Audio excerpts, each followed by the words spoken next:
Uh-oh. Yay! We're recording. So all we have to do is wait for Rachel. I would tell you what date it is, but I don't remember. So let's just be honest about that. October 27th. Oh, perfect. Thank you. You're welcome. That's right? That's the life of a stay-at-home mom. It is right. I don't ever write down the date. I know it's October. We're good.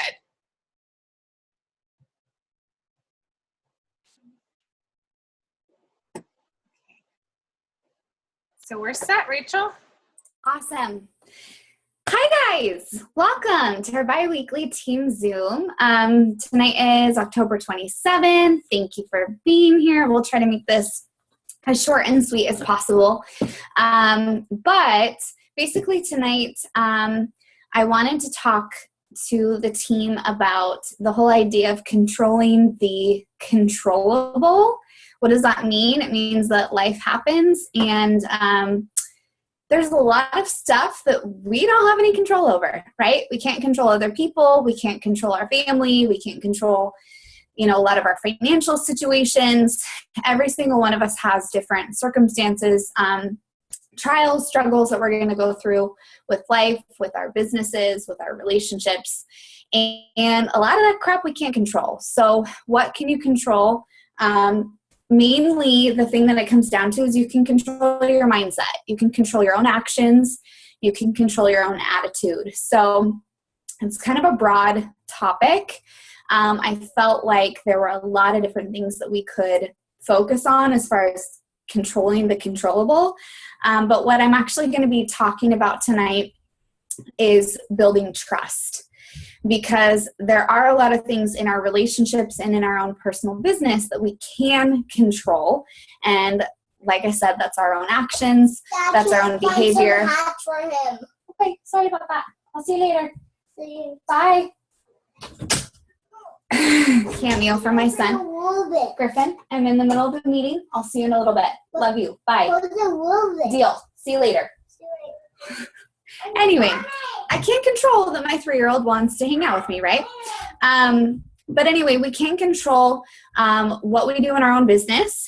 And again, I wanted to talk about building trust tonight. I was at Leadership last week, and Stephen M.R. Covey, who is a best-selling author and son of the late Stephen R. Covey, has a book on the speed of trust.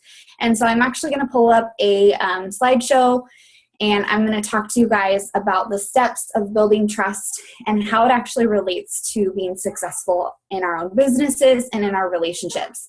Because as a coach, everything that we do, literally, if you think about it, is built on building and sustaining that trust as a team, right? Like as a team and us relying on each other and having our customers or people that are watching our story build trust in us.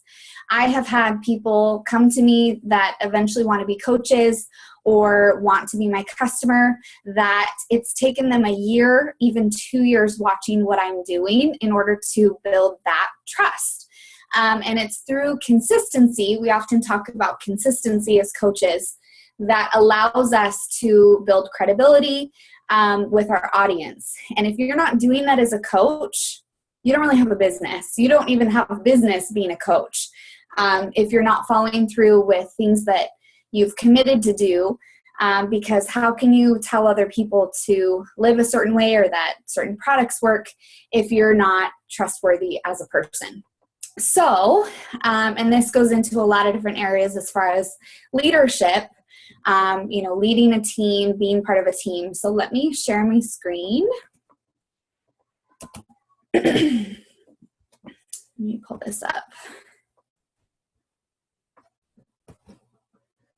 Oops. Okay, can you guys see my screen? Yes. Okay, so again, this is based on the book by Stephen M.R. Covey and his presentation that he did at Leadership, which really spoke to me about building trust. And I will do my best to, bridge this into specifically our coaching business, because I think that you could have a lot of different takeaways with this. So Trust means confidence. When we trust people, we have confidence in them, in their integrity, and then in their abilities. When we distrust somebody, we're suspicious of them. As coaches, with Shakeology, with our workout programs, with anything that we're doing, people are not going to automatically trust you. They just aren't. They're going to be suspicious. People are used to having quick fixes, scams, wasting money on failed products, things that don't actually work.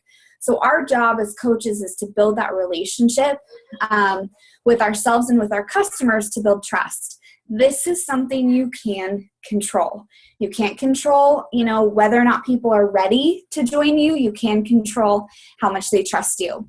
So the difference between high and low trust relationships is palpable. It's something you can feel, right? In a high trust relationship, we can say the wrong thing and people will still understand us. I'm going to repeat that again. In a high trust relationship, you can say the wrong thing, but people will still understand your message. In a low trust relationship, despite perfect communication, people will still misinterpret us. So even in your messages, in your messaging with customers back and forth or potential coaches, if you have not established credibility, it doesn't matter. Your message isn't going to actually seep in. It took me 6 months to become a coach and to actually begin using the 21-day fix. I can 100% tell you guys, it didn't matter what Sarah said to me because I already had trust in her. I had watched her post every single day for 6 months. I had watched her share her own personal results. I had watched her share customer results. She showed up on her social media every single day. So when it came to her message about coaching and the 21-day fix, if I'm being brutally honest, this may sound like I'm throwing her under the bus. It was sloppy.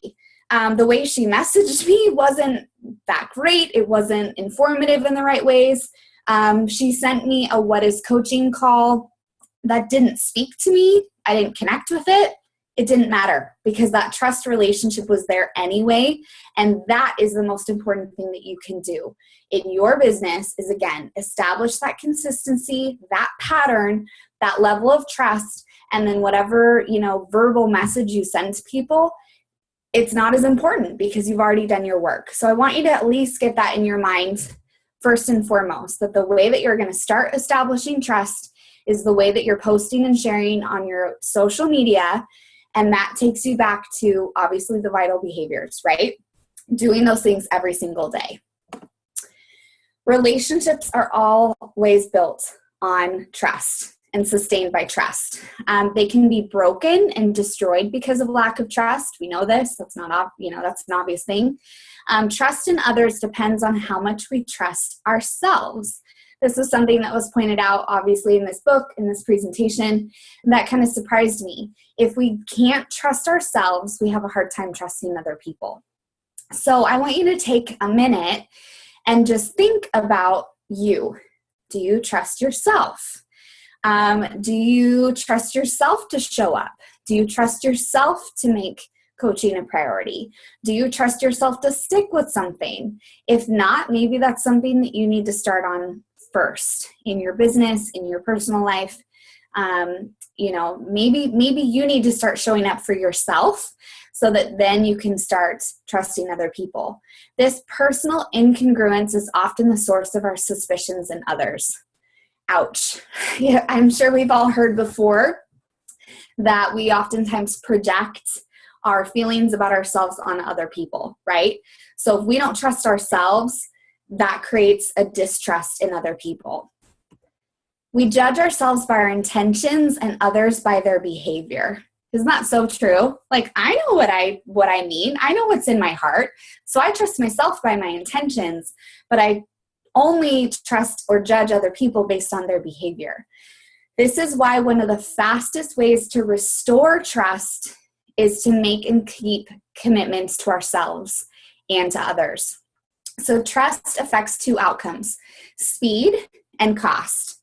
And this can be applied to a lot of different things. So again, if you have established being a trustworthy person, that Shakeology works, that our workout programs work, that coaching is an amazing opportunity. If you are establishing that on your social media through being transparent, speed is going to increase, and cost is going to go down, which is awesome. Just like I said, once I was ready, once Sarah had that credibility with me, I was ready, right? Like the decision was made. People that don't trust me yet, and people always, they're going to make this happen at their own time. Like I said, some people have taken 2 years to trust me and trust that, the 20 Fix actually works, or that it will work for them specifically. But when trust goes down, speed goes down and cost goes up. So you're going to spend more time trying to, get people converted to being customers or coaches. But when trust goes up, speed goes up and cost goes down. Does that make sense to you guys? So obviously we want to be on the end where trust goes up, speed goes up, meaning the momentum in your business, and cost goes down. So time is money, people, right? Like every moment that you spend with somebody costs you something. There are 2 dimensions of trust: character and competence. Character is constant. It's necessary for trust under any circumstances. So character is constant. Competence is situational, and it depends on what the circumstances require. So can you control character? Yes. Competence? Maybe not all the time. That's something that we can constantly work on ourselves, but you can develop that trustworthy character, again, through that consistency in your business. And I'm going to reiterate back to the whole purpose of this call. Keep in your mind that this is all about what you can control. All of these things you can control. There are 4 core parts of self-trust. These are the things that actually affect our ability or credibility, I should say, in being trustworthy. Number 1 is integrity. Number 2 is intent. Number 3 is capabilities. And number 4 is results. And we're going to break these down and go over just a couple points, and specifically how to better ourselves in every area. So integrity means honesty, telling the truth, and in the process, leaving the right impression. If you break down integrity, it really takes congruence, humility, courage, and openness. A person has integrity when there is no gap between intent and behavior. Again, we really judge ourselves on our own intent, and we judge other people on behavior. Make them be the same thing. If you say you're going to show up for something, show up for it. If you say you're going to, split the share on, hosting a team-wide challenge, show up for that team-wide challenge with your success partner. If you send a message to a person, a customer, and you say, I'm going to help you lose those 15 pounds that you want to lose, you better damn well show up to do your job, right? So that's where you're establishing your level of integrity, where people can trust you. It takes humility. A humble person is more concerned about what is right than about being right. I feel like I need that framed on my wall. A humble person is more concerned about what is right than about being right, about acting on good ideas than having the ideas, about embracing new truth than defending outdated positions, about recognizing contribution than being recognized for making it. I love that quote from his presentation. It's hard to be humble. It's really hard to be humble, especially those of us, which I'll throw myself under the bus, thrive on recognition, right? It feels good to be recognized. But humility really builds trust with people. Courage. We must have the courage to do the right thing even when it's difficult. I think it takes courage to show up for Miracle Mornings. Bethany, you're a freaking rock star lately. It takes courage to do your workout. It takes courage to consistently post on your social media, even when nobody's commenting or liking. It takes courage. And it takes openness because it inspires credibility and trust. A closed-minded person fosters suspicion and mistrust. That means transparency, people. So if you fall off the wagon, post about it. If you're struggling, post about it. If you've gained 5 pounds back, post about it. I suck at transparency on my social media when it comes to faults, because I think it's oftentimes hard to, you feel like it's going to take away from your credibility, if that makes sense. But that openness actually inspires credibility and trust instead of diminishing it. So I wrote down some ways to increase your integrity. Increase your integrity through making and keeping commitments to yourself, standing for something, and being open. Core number 2, intent. Intent grows out of character. People often distrust us because of the conclusions that they draw about what we do. Hello, how often does that happen in our business? They fill in the gaps. If you are just posting, if you're not being transparent, if you're not being consistent, and you're just posting stock photos and are like, hey, here's my link to buy, people aren't going to trust that it's going to do anything, right? They're going to draw their own conclusions. Don't allow people to draw their own conclusions about coaching.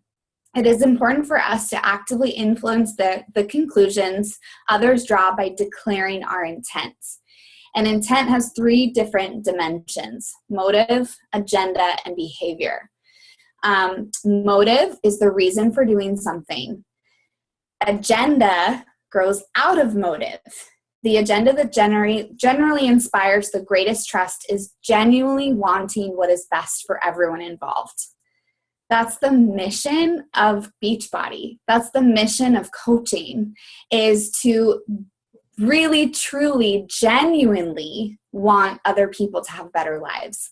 It's not about successful points. It's not about rank advancements. It's not about moving our own personal, agenda or business forward.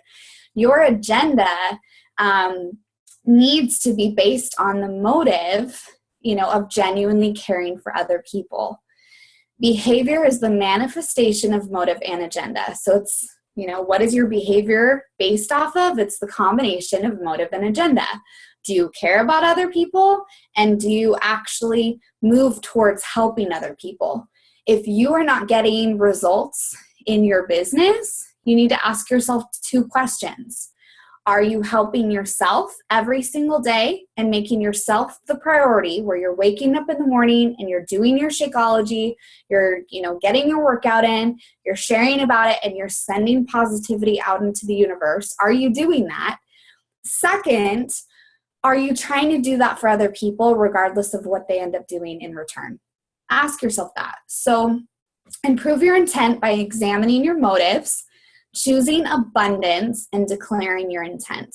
If you just need to post every single day on your social media that you're just here to help people, do it. In the beginning of my business, it was really helpful. I saw a lot of results because all I was doing was I declared my intent. My first couple posts were like, hi, I'm Rachel Ball. I have some baby weight to lose. I'm doing this for myself. I am posting on social media because I really need the personal accountability. Does anybody want to participate with me? That was my message in the beginning. That's what I would declare on my social media. So are you doing that? Are you declaring your intent so that people can trust you? Core number 3 is about your capabilities. And what I love about capabilities is it's broken down into a couple different sections, and we can improve upon our capabilities, right? Our capabilities inspire the trust of others, particularly when they're specifically those needed for the task at hand. Our capabilities also give us the self-confidence that we can do what needs to be done. Capabilities include talent, attitude, skills, knowledge, and style. And to break those down, in his presentation, Stephen talks about how talents are our natural gifts and strengths. We know that. Utilize your talents, right? Attitudes. This can be controlled. Our attitude can 100% be controlled. Attitudes represent our paradigms, our ways of seeing, as well as our ways of being toward work, life, learning, our abilities, and our opportunities to contribute. If all you take away from this call is that you can control your attitude. Write it down on a piece of paper. If that's what you need to hear and that's what you need to do, you can control your attitude. Skills are our proficiencies, the things we can do well, which you can improve upon. If there's a weakness in your business, look up that subject on YouTube. Like, how many coaches out there have done training on different things? If you have a weakness, reach out to your success partner and be like, hey, I really want to work on this.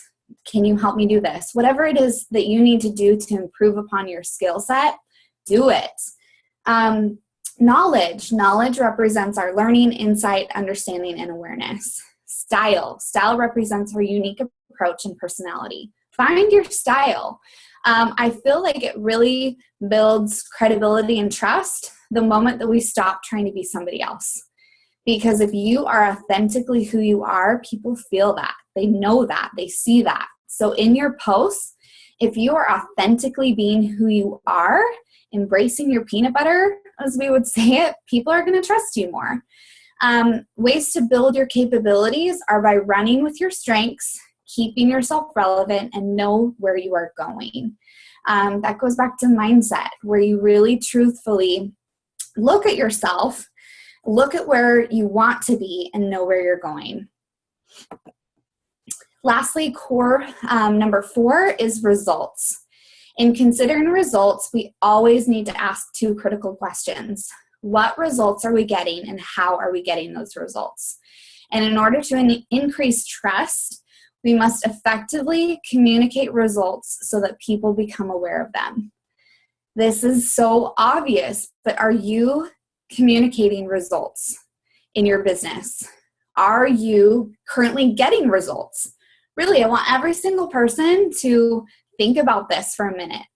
Are you getting results? And I'm talking about physical results from doing the vital behaviors, specifically being improved with the product. Are you sharing that? Are you being consistent? Are you in the middle of a Beachbody program? Really, like, that should be an easy answer. I want every single person on our team to be like, yes, I'm in the middle of a program. So improve your results by taking responsibility for your own results, expecting to win and finishing strong. This goes along with really truthfully taking accountability for where you're at in your business. Don't blame it on somebody else. Don't blame it on circumstances. Don't blame it on the fact that your success partner hasn't responded to in 3 weeks. Don't blame it on the fact that you don't feel like you fit in with the team. Don't blame it on the fact that finances are crappy at the moment and you feel like you can't afford things. Don't blame the fact that you have a negative mindset on the fact that you haven't downloaded any new personal development books. Don't blame it on the fact that you have a bunch of kids and you're busy and you're tired. I think you guys get my point, but take control of your own results. Instead of blaming it on other people, you're going to have credibility when you find a way to push through whatever circumstances you're under. Relationship trust. In every relationship, what we do has far greater impact than anything we say, based on our behavior, right? Which I talked about with my, story of becoming a coach. It didn't matter what Sarah said to me, because what she did, her behavior had the most impact on me. Good words signal behavior, declare intent, and can create enormous hope, right? And when those words are followed by appropriate behavior, they increase trust, sometimes dramatically. So the combination of good words with that behavior is really what can seal the deal for people. So Stephen Covey lists 13 behaviors that can go a long way in building an environment of trust. Just for time's sake, I'm going to try to quickly kind of go through these 13 behaviors. But the first 5 flow initially from character, the second 5 from competence, and the last 3 flow from both. So I'm going to go through these slides. Obviously, I can post this if it's helpful, if it's something you guys want to review later. But the 13 behaviors, the first 7 are talk straight, demonstrate respect, create transparency, right wrongs, show loyalty, deliver results, get better. And then 8 through 13 are confront reality, clarify expectations, practice accountability, listen first, keep commitments, and extend trust. So I'm just going to go through these. Let me look at the time. Oh, we're good. Okay. Number 1, talk straight. This is something that I told the team this last week that I'm going to do even better at doing. Talking straight can go a long way in inspiring trust. The opposite behavior is to lie or deceive. Don't sugarcoat things. Don't post on your social media that coaching is easy. Don't post on your social media that you can lose 15 pounds in a week, right? Like, talk straight to people. You're going to have a much better result in your business, in the type of coaches that you enroll, if you're talking straight to people. And when they ask, you say, this is hard. It's hard, but the end result is so incredible, it's worth it. The counterfeit behaviors are beating around the bush, withholding information, double talk, flattery, technically telling the truth but leaving a false impression, and so on. I'll be honest, talking to you straight right now, I feel like this was bred into me to do the opposite, to double talk, use flattery. Growing up, I grew up in a really dysfunctional home where you couldn't ask for things directly. And both my parents demonstrated really dysfunctional behavior as far as manipulating people. And so I grew up not knowing how to talk to people straight. I just didn't. And it took getting married where pretty dang quickly, if you're with somebody that's used to being talked to straight and you don't, it got beat out of me, not literally, but it really was something that I had to overcome quickly in my marriage, where I learned content communication. And I'm grateful that I've come as far as I have as far as talking to people, but even in my business, I remember the first, year in my business, I'd message people and I'd be like, this is easy. Yeah. Like, you can work whenever you want to, it's easy to kind of fluff up what we do. And now I enroll a lot less people every single month as coaches, but the quality's gone up. And that's because when I message people, I'm like, this is work. This is what I've put in my business. This is what I do, as opposed to just beating around the bush or, not being straight with people. Number 2, demonstrate respect. We must show respect, fairness, kindness, love, and civility to individuals. Are you kind to people? Talk about relationships, especially with women. I feel super blessed that there's kind of a common trend with women that become coaches that I think most of us are pretty dang trustworthy, where that goes along with kind of finding our tribe, where we're not a bunch of catty women. And I think most of us have had experience with catty women. But take it a step further. Like, do you talk kindly about people? And we all know that when somebody starts talking crap about somebody, that's like a red flag to me, because I'm like, ooh, what did they say about me when I'm not here, right? The opposite behavior is showing disrespect or not showing people we care. The counterfeit of demonstrate respect is to fake respect or concern, or to show respect and concern for some, those who can do something for you, but not for all those who can't. So don't be fake in the way that you demonstrate respect. Say nice things about other people. I've had, challengers come to me complaining about other challengers that are annoying them or whatever. Don't give in to those moments when, you could negatively talk about somebody else. Build other people up, because putting that out into the universe, other people are going to trust you. I think that's pretty self-explanatory. Behavior number 3, create transparency, which we talked about a couple minutes ago. This is all about being open, real, and genuine, and telling the truth in a way people can verify. It's based on the principles of honesty, openness, integrity, and authenticity. Be honest in your posts. Don't try to be somebody you're not. I had this dinner with Doug Moss from corporate, and he brought up a coach that just always looks flawless. And I think that it's, I'm guilty of that too. I want to share the best moments of my life or day, on my social media. That's not duplicatable because people aren't perfect, right? So people are not going to be attracted to your business or what you have to offer, at least not for the long haul if you are portraying yourself as perfect. People want to look at what you're doing and see themselves in it. They want to look at what you're doing and say, I can do that too. Oh, awesome. Her living room is horrifically messy. So is mine. Maybe I can work out in my living room too. Do you know what I mean? So really, be transparent. I don't need to go over the opposite of, what it is to be transparent, but be authentically transparent in the things that you share and the things that you say, and the things that you post about, and you're going to really truthfully build trust. If you're having a hard time, find a way to share about it, right? You don't have to go into specifics. I know with my personal life with this last year, I haven't been able to. Some things are too private to just post on your social media. This doesn't give you an excuse to be negative. I think that you can share your struggles in a way that you're like, I'm human. I'm working through this. I'm so grateful for the tools that I have in my business, the support system that I have as a team, the purpose that I wake up with every single day to get through X, Y, and Z.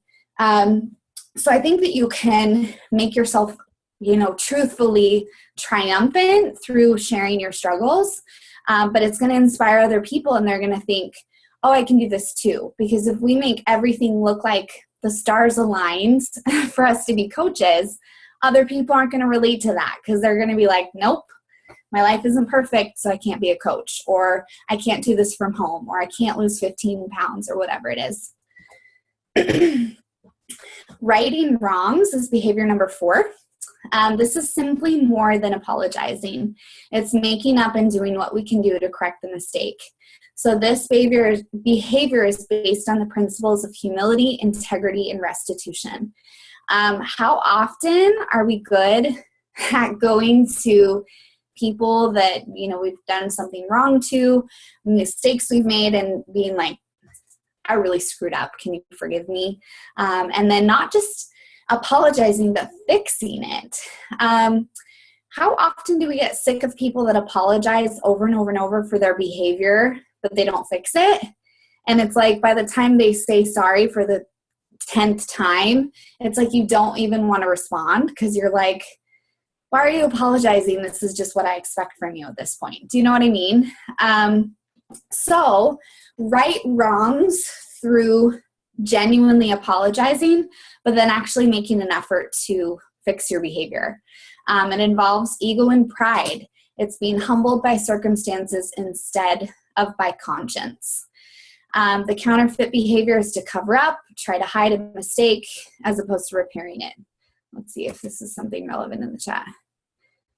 Oh, Sarah says, I call that apologitis. It's a disease. It is. It gets it's old when people just continually apologize without changing their behavior.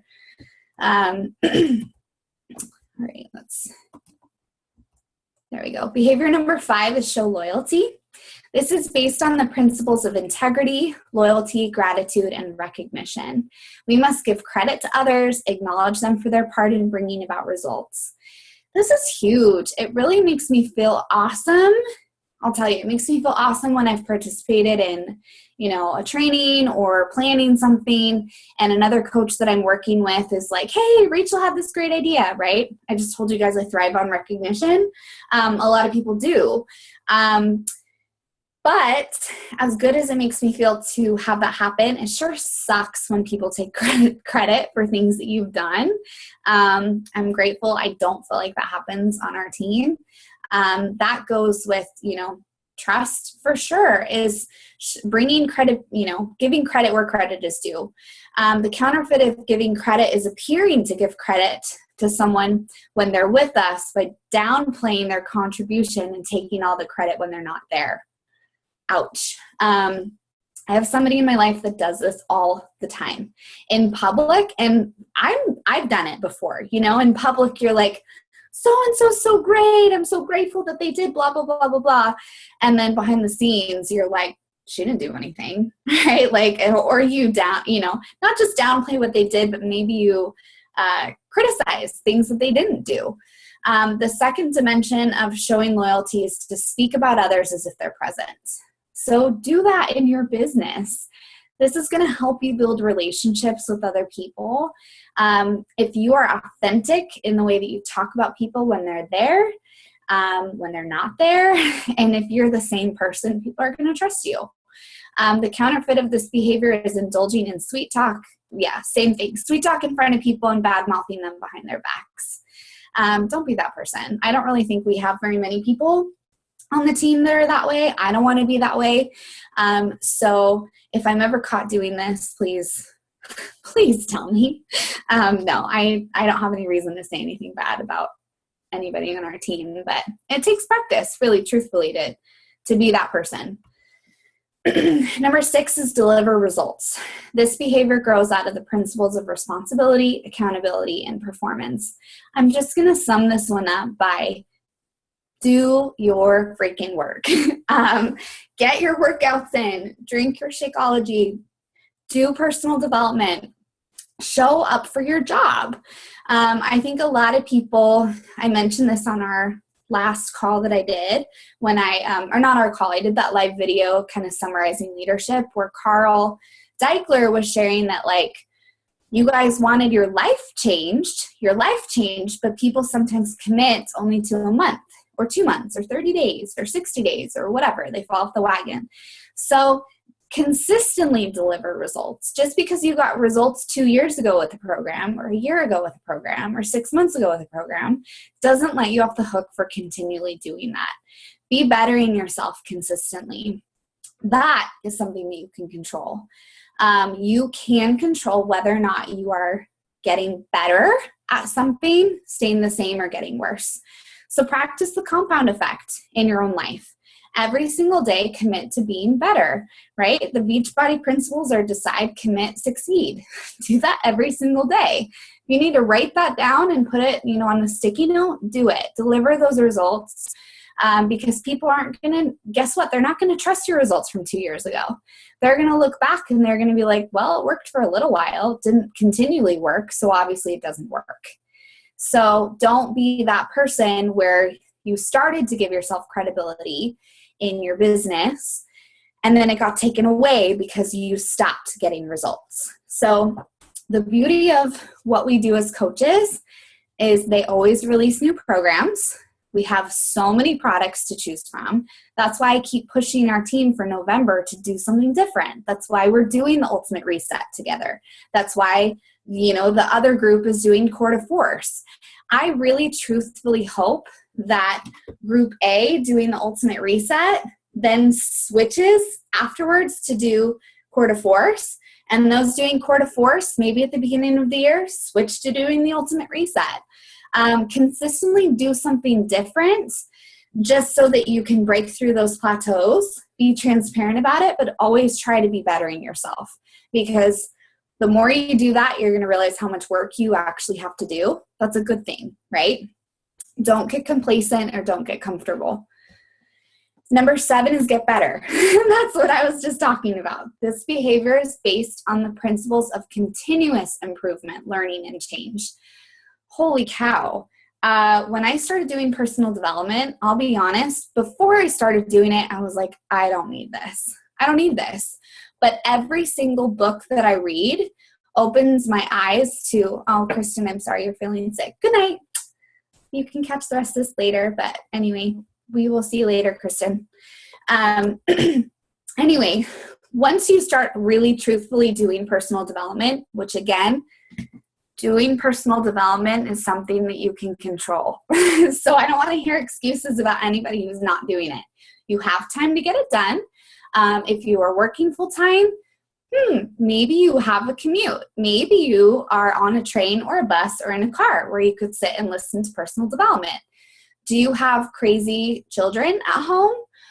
Maybe they go to school for part of the day, or maybe they take a nap. If they don't, maybe there is something that you can occupy your children with for 15 minutes out of the day.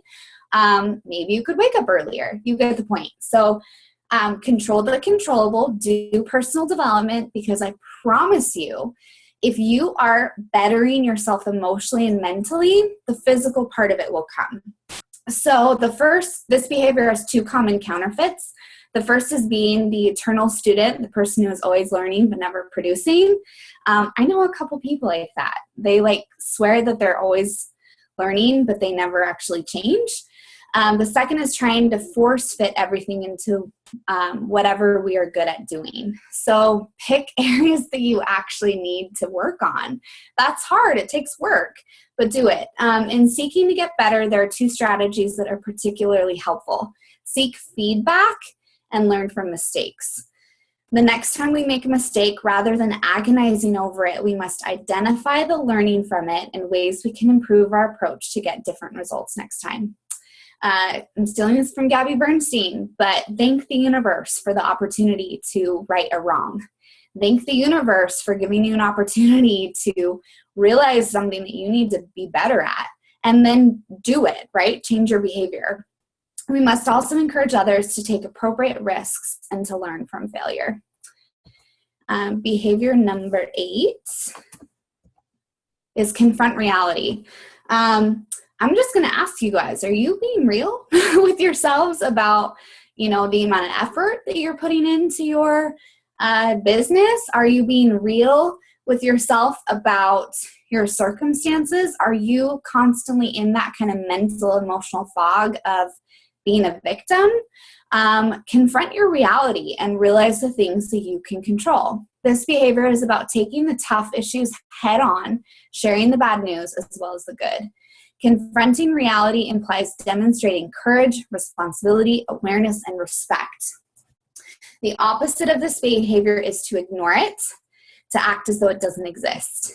I have talked to quite a few people that get really stagnant in their personal results or in their business because when the times get tough, they just pretend nothing happened, right? They back away, they get overwhelmed, they take a step back, and then they start to tell themselves this isn't for them, right?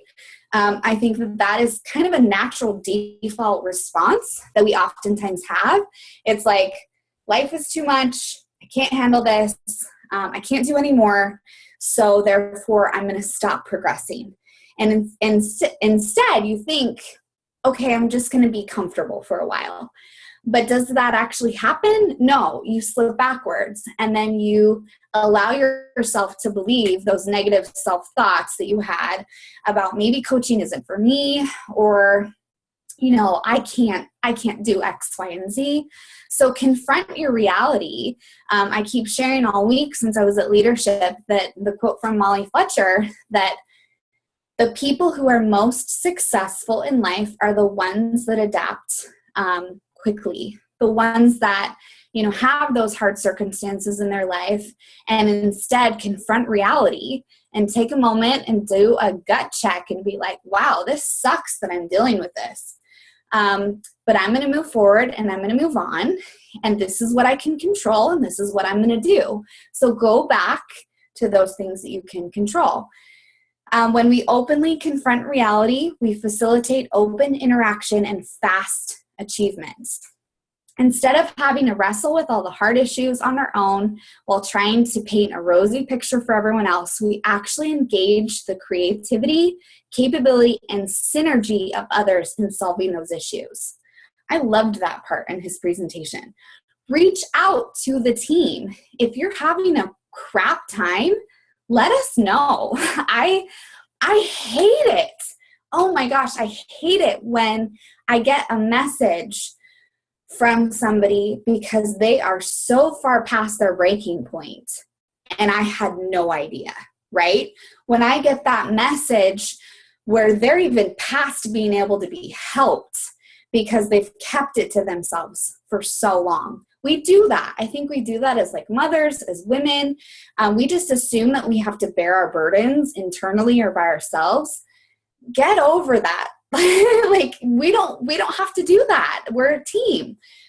So whatever you're dealing with, something you can control is letting other people in, right? Confronting that reality, letting somebody else in.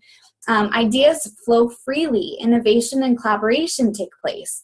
Solutions come by much faster and better, and we are implemented with the understanding, buy-in, and often the excitement of others involved in the problem-solving process.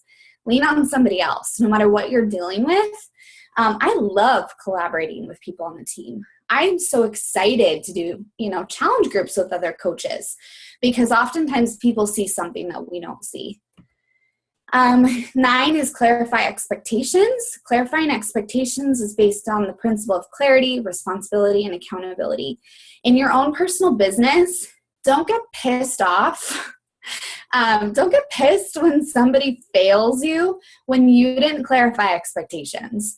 If you're running a group with somebody and you ended up doing all of it, maybe you need to look back and see, did I clarify expectations? Did I say, this is what I need from you? Or this is what I can contribute? Are you doing that? Are you using content communication where you're actually speaking your truth? So clarify expectations. This goes back to being a good leader too. I haven't always clarified expectations. So people have expected to hear from me every single day. And I told you guys, when I did that live video that I'm working to clarify expectations. I'm a leader on this team, but I'm not your boss. I'm not your manager. I'm not responsible for your success, but I am here for you if you reach out to me, right? So clarify expectations if you're a leader. Clarify your expectations with your customers. Clarify your expectations with your success partner, with whomever you're working on the team. That goes back to controlling the controllable, right? You can clarify what you need and what you can give, and then don't blame other people for, poor results in that area. In every interaction, there are expectations, and the degree of which these expectations are met or violated affects trust. In fact, unclarified expectations are often the cause of broken trust. How often in our relationship, right? If we specifically, I'm talking about with my spouse, if I specify what my expectations are or needs, my husband is like, no problem, I can do that, right? If I just say, hey, I really need some one-on-one time with you tonight.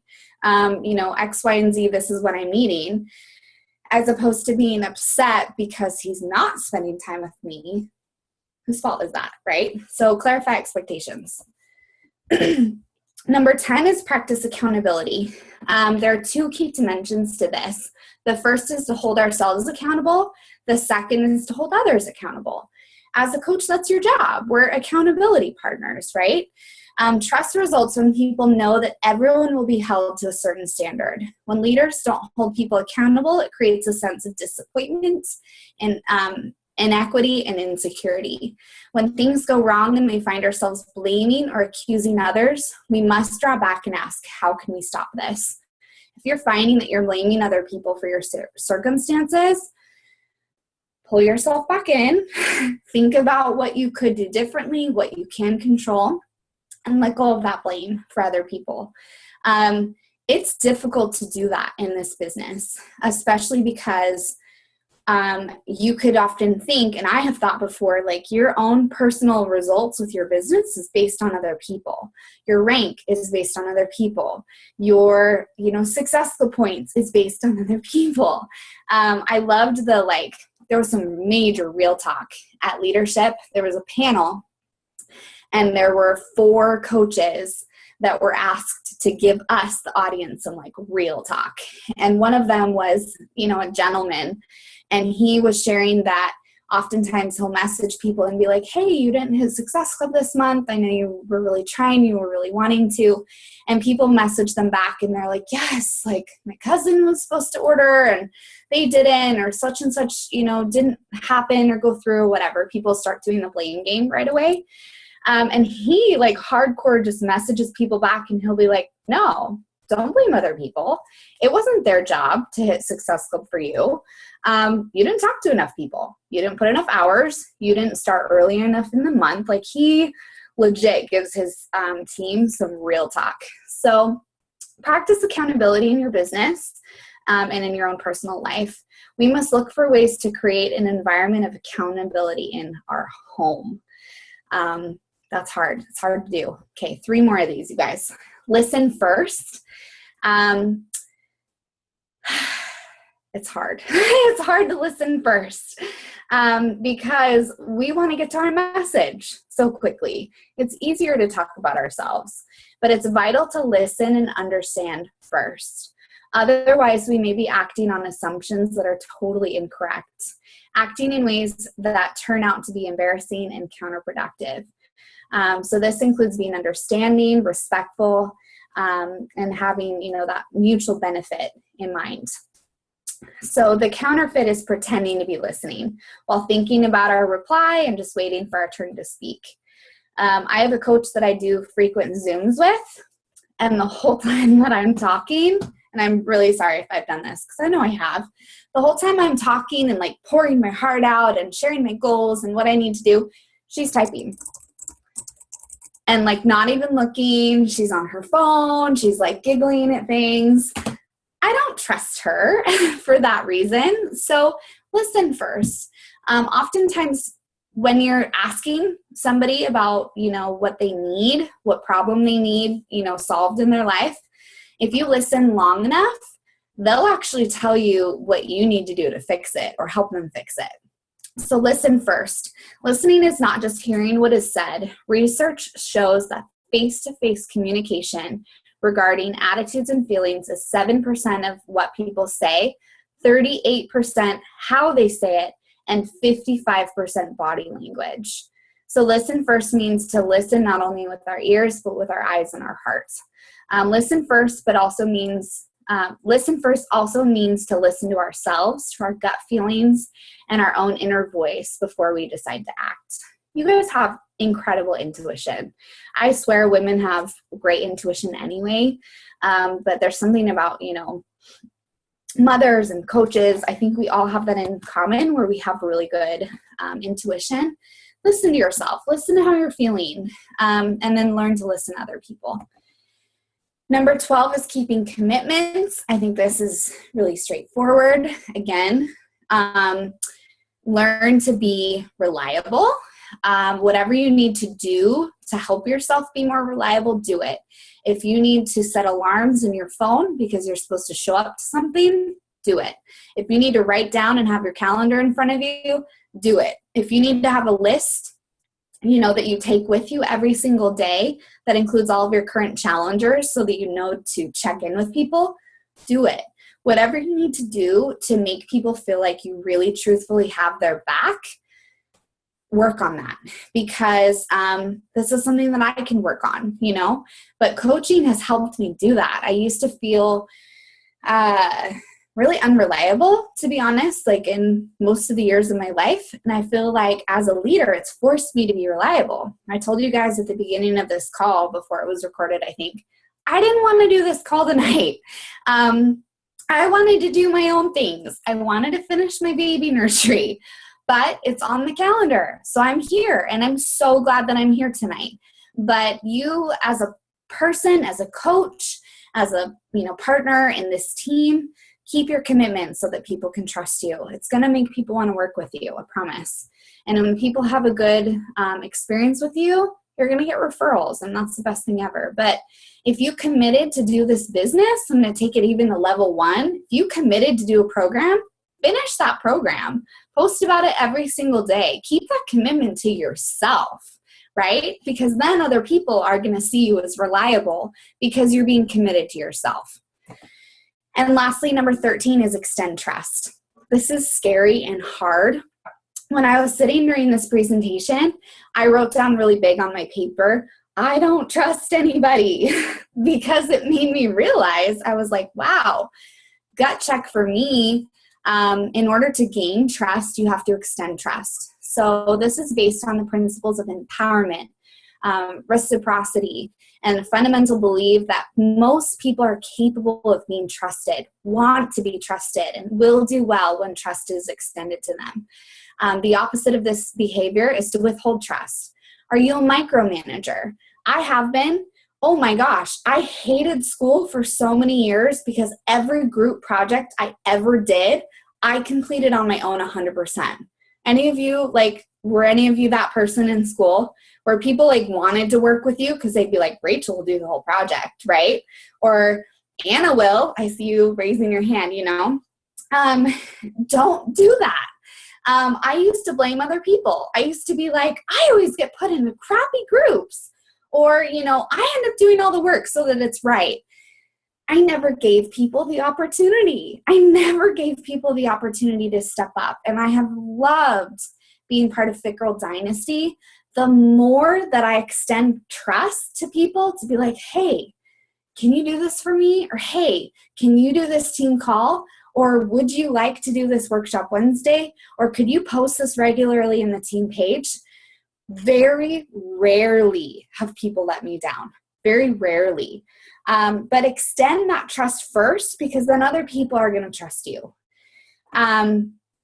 Anyway, I had 2 slides about organizational trust versus, what a high trust organization looks like. I'm just going to go over the high trust organization. In a high trust organization, so think about our coaching business. People are candid and authentic. Information is shared openly. People are willing to share credit. Transparency is a practice value. New ideas are welcome. Mistakes are tolerated and encouraged as a way of learning. Fail forward. We're not perfect. If you make a mistake, let it go. Do better, right? There are a few meetings after the meetings. People talk straight and confront real issues. There's a high degree of accountability, and the energy is high energy level. Does that feel like coaching, you guys? Because it does to me. I love this business because it really truthfully has helped me rebuild that trust in myself. I didn't trust myself. I wasn't reliable. I didn't finish things. And other people didn't trust me for a lot of reasons. And I feel like that's been one of the fundamental things that has changed within myself. And, people have noticed it in my personal life. I love that. I love that we exist in a high trust organization. So in conclusion, trust is essential to prosperity, joy, happiness, and professional success. If we try, establish, grow, extend our trust, extend and restore trust, our behavior can inspire trust, right? Go back to the vital behaviors and post about it, what you're doing every single day. By increasing trust, we can speed up things and cut transaction costs, and the speed of trust should not be underestimated. Anyway, I know that was a lot that I threw at you guys about trust, but really, I hope that you saw the connection between controlling what you can control, as far as your own behavior, how you treat your business, how you treat yourself, how you treat other people. This is going to be, believe it or not, it's so transparent. It's crystal clear. When I look at certain people's social media or whatever, this is rude, but I look at an It Works page. I don't have any trust. I don't know whose photos those are. I don't know what the results actually are. I don't know what the products actually really do. So take a moment to compare, what your social media life, I should call it, looks like, what your day-to-day life looks like. Be authentic and work on being trustworthy, trusting yourself, and then showing that through your work. Do you guys have any questions? Oh, yours just sounds guilty. So did Sarah. I think there's so many areas in this. When I did this slide, I was like, ooh, I need to work on that, right? Anyway, thank you so much for being here tonight. I know it's really late for a lot of you, but thanks again for being here. Thanks for being people that I can trust. You guys are my people, and I love you. And if that's it, I'll let you guys go. We'll see you guys later. Bye.